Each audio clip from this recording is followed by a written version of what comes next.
ഇബ്നു തൈമിയ ജനിക്കുന്നത് AD 1263 ഇപ്പോഴത്തെ തുർക്കിയുടെ ഭാഗമായിട്ടുള്ള ഹറാൻ എന്ന സ്ഥലത്താണ്. പിൽക്കാലത്ത് അദ്ദേഹം പക്ഷേ ഡമാസ്കസിലാണ് ഉണ്ടായിരുന്നത്. സിറിയയുടെ ഭാഗമായിട്ടുള്ള ഡമാസ്കസിലാണ് അദ്ദേഹം ഉണ്ടായിരുന്നത്. ഹംബലി മദ്ഹബിലാണ് അദ്ദേഹം തന്റെ ഇസ്ലാമിക പഠനം പൂർത്തിയാക്കുന്നത്.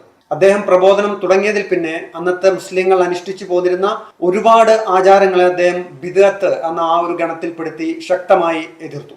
ഇതിൽ പ്രധാനമായും മഹത്തുക്കളെ ആദരിക്കുന്നത്, അവരുടെ ജനനമായാലും മരണമായാലും അത് ആഘോഷിക്കുന്നത്, ഖബർ കെട്ടിപ്പൊക്കുന്നത്, അത്തരത്തിലുള്ള സ്ഥലങ്ങൾ സന്ദർശിക്കുന്നത് ഒക്കെ അതിശക്തമായി വിമർശിക്കുകയും എതിർക്കുകയും ചെയ്തു. ഇത് ഏതുവരെ എന്ന് ചോദിച്ചാൽ പരിശുദ്ധ പ്രവാചകന്റെ മദീനയിലേക്കുള്ള തീർത്ഥാടനം വരെ അദ്ദേഹം നിരോധിച്ചിട്ടുണ്ടായിരുന്നു. എന്ന് വെച്ചാൽ പരിശുദ്ധ പ്രവാചകന്റെ ഖബർ സിയാറത്ത് എന്ന ആ ഒരു നീയത്തോടു കൂടി മദീനയിലേക്ക് പ്രവേശിക്കുന്നത് ബിദ്അത്താണ് എന്നാണ് അദ്ദേഹം പറയുന്നത്.